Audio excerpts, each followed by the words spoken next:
Hello, everybody. So, it's been so long since I've uploaded the last vlog, and I think it's almost a month. But since I have been very busy planning and studying and doing all the stuffs, so I did not get time to edit the video, even though I have recorded it. And I hope that you guys are also doing well and studying and whatever you know it's necessary for to achieve your goal. You are doing all that, and I wish you all the best. और बहुत सारी चीज़ें हुई इस 1-2 महीने में, 1 डेढ़ महीने में। तो और जो बेस्ट चीज़ मैंने सीखी है वो ये है कि कभी भी दूसरों की लाइफ देख के, उनको खुश देख के खुद पे सेल्फ डाउट नहीं करना चाहिए that you are not doing enough. तो इस पूरे महीने में ये एक चीज़ थी जिसने मुझे बहुत बहुत ज़्यादा हॉन्ट किया है, because when I am preparing for UPSC, और जब मैं लाइब्रेरी में जाती हूँ and I see other people like me और वो प्रिपेयर कर रहे हैं, उन्होंने वो काफ़ी टाइम से कर रहे हैं। सो वो मुझसे आगे हैं, they know a lot of things and I am still a newbie. लोग नोट्स बनाने लग गए हैं, I am still studying.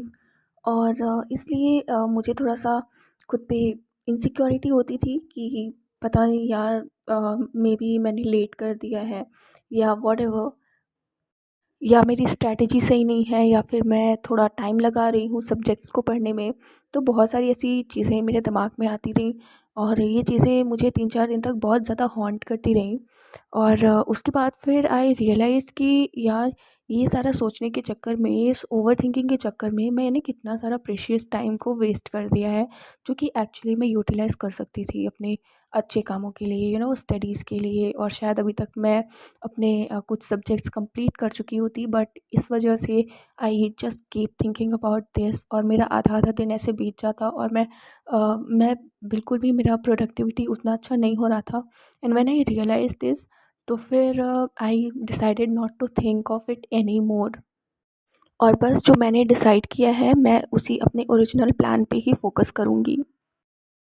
And I am sure that ये चीज़ें आप लोगों के साथ में भी होती होंगी। कभी कभी दूसरों को देख के हमें खुद पे इनसिक्योरिटी हो जाती है, but it's okay, it's just a moment, वो आता है और चला जाता है। बट सबके साथ में ऐसा होता है, बट द थिंग इज़ कि आप कितनी जल्दी इस चीज़ को रियलाइज़ करके और अपना और ज़्यादा टाइम वेस्ट नहीं करके खुद को कंट्रोल कर लेते हो, ये चीज़ें ज़्यादा मैटर करती हैं। बाकी सबके दिमाग में ये चीज़ें होती हैं कि शायद सामने वाला हमसे ज़्यादा अच्छा कर रहा है, but at that moment you have to think positive and you have to believe in you have to believe in yourself। इसके अलावा जो इस 1 महीने में मेरे साथ जो दूसरी चीज़ हुई, और ये शायद इससे भी ज़्यादा ज़रूरी है क्योंकि इसने मेरा इससे भी ज़्यादा टाइम वेस्ट किया है, और ये है health issues. When I am sitting for like 8 hours a day, और फिज़िकल एक्सरसाइजेज जस्ट ना के बराबर होने लगी, so I like started gaining weight. And when I looked at myself in the mirror, तब जाके मुझे रियलाइज़ हुआ कि यार नहीं, I have started gaining weight and I should do something about it. Because you guys won't believe, क्योंकि आपने मुझे अभी भी नहीं देखा है और पहले भी नहीं देखा था, राइट? तो आपको कैसे पता होगा? But let me tell you, मैं पहले बहुत पतली हुआ करती थी, and other people use to see me and this use to say कि यार, इतनी पतली कैसे हो सकती है, मतलब how can you maintain your weight, constant weight. और मैं बहुत ज़्यादा पतली नहीं थी, बट मैं बहुत मोटी भी नहीं थी।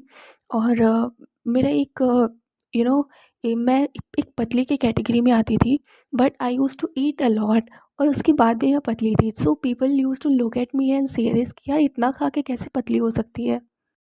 और मैं काफ़ी ज़्यादा प्राउड थी इस चीज़ को लेके कि मेरा वेट गेन नहीं होता है, चाहे मैं कितना भी बाहर का स्टफ़, कुछ भी, मैं फ्राइड चीज़ें खाऊँ या फिर मैं घर का खाना खाऊँ, मैं कुछ भी खाऊँ, बट मेरा वेट गेन नहीं होता, और मुझे इसके रिगार्डिंग हेल्थ इश्यूज़ नहीं होते हैं। और इसके अलावा मुझे पिंपल वगैरह और ये सारी चीज़ें नहीं होती थी, जो कि अभी 2-3 सालों से होने लगी हैं। सो मेरा वेट भी गेन होने लगा है। तो ये 2 चीज़ें मुझे बहुत ज़्यादा परेशान कर रही थी और कर रही हैं इनफैक्ट, जब भी मैं किसी पतले इंसान को देखती हूँ, जैसे पहले मैं हुआ करती थी, तो मुझे बहुत बुरा लगता है कि मैं अब ऐसी क्यों नहीं हूँ। And I realise this very very late, क्योंकि पतले लोग ना जब थोड़ा भी वेट गेन करते हैं ना, 5-6 किलो भी बढ़ता है, तो समझ नहीं आता है कि उनका वेट बढ़ रहा है एक्चुअली। तो जब तक मैंने खुद को ठीक से नहीं देखा, मुझे समझ नहीं आ रहा था कि मेरा वेट बढ़ रहा है, और ना ही मुझे घर में किसी ने इस बारे में बताया। तो वेल आई हैव डिसाइडेड कि मैं एक्सरसाइज करूँगी, and which I actually do. मैंने 2-3 महीने पहले से शुरुआत करी है, and I exercise every day. और लेकिन एक चीज़ मैंने रियलाइज़ करी कि जितना आसान वेट गेन करना है, उतना लूज़ करना नहीं है यार। बट ठीक है, I am trying my best. और ये 2 चीज़ें उन हज़ारों चीज़ों में से हैं जो कि इस 1-1.5 महीने के टाइम पीरियड में हुई हैं। बट ये 2 चीज़ों ने मुझे सबसे ज़्यादा हॉन्ट किया है और मेरा सबसे ज़्यादा दिमाग ख़राब किया है। So I felt like sharing with you guys, क्योंकि अगर आपके साथ भी ऐसी चीज़ें हो रही हैं, तो पहला तो कि दूसरों पे ध्यान देना बंद कर दो, कि मतलब अगर कोई कुछ कर रहा है या कोई कुछ कह रहा है, तो उससे ज़्यादा खुद पे बिलीव करो, खुद पे ट्रस्ट करो कि नहीं, आप जो कर रहे हो वही सही है। क्योंकि परफेक्ट प्लान किसी के साथ नहीं होता, किसी के पास नहीं होता। और दूसरा कि अपने फिज़िकल और मेंटल हेल्थ पे भी बहुत ज़्यादा फोकस करना ज़रूरी है। चाहे आप यूपीएससी के लिए प्रिपेयर कर रहे हो, चाहे आप सीए के लिए कर रहे हो, चाहे आप नीट के लिए कर रहे हो, आप कोई भी कॉम्पिटिटिव एग्ज़ाम के लिए प्रिपेयर कर रहे हो, अपने फिज़िकल और मेंटल हेल्थ को ध्यान देना बहुत बहुत ज़्यादा ज़रूरी है। क्योंकि ये ऐसी चीज़ें हैं कि एक बार अगर बिगड़ गई तो फिर आसान नहीं है इन्हें वापस से ठीक करना। तो इसलिए अपने at least everyday half an hour आप वॉकिंग करो। अगर आप और कुछ नहीं कर सकते हो, walking is the best exercise. आप चलो बस आधे घंटे या 20 मिनट, जैसे भी आप कंफर्टेबल फील करते हो दिन में या शाम को, एटलीस्ट इतना टाइम आप अपने लिए निकालो। Walking is the best exercise आपके फिज़िकल और मेंटल दोनों हेल्थ के लिए। क्योंकि जब आप चलोगे ना, आप उस टाइम किसी से बात नहीं करो, कुछ नहीं करो, तो आपको थोड़ा पीस फील होगा। जब आप अपने आसपास चलोगे किसी पार्क में, किसी गार्डन में, और नेचर को जब देखोगे तो फील करोगे, तो आपको रिलैक्स फील होगा। तो अगर आप लोग किसी और चीज़ के लिए टाइम नहीं निकाल पाते हो, तो एटलीस्ट ये एक ऐसी चीज़ है जो आपको 15 से 20 मिनट हर दिन करनी ही चाहिए। तो ये वो चीज़ें हैं जो मेरे साथ हुई, और आई एम श्योर आप लोगों के साथ भी बहुत सारी चीज़ें हुई होंगी, बहुत सारी चीज़ों ने आपको परेशान किया होगा।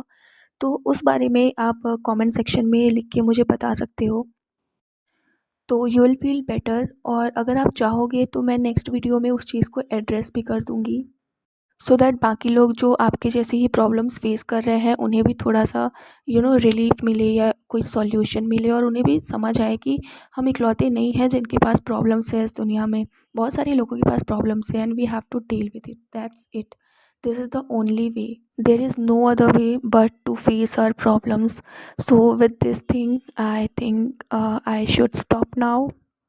Good bye, take care, and yes, do like the video, subscribe to the channel, and comment. Do not forget to do this, okay? And if you really like the video, then do share it with your friends as well. तो final वाला bye and take care. बहुत अच्छे से पढ़ाई करो, बहुत अच्छे से प्रिपेयर करो, अपने आप पे बिलीव रखो, एंड पढ़ाई के चक्कर में अपनी हेल्थ को मत भूल जाना। मिलते हैं अगले वीडियो में, बाय।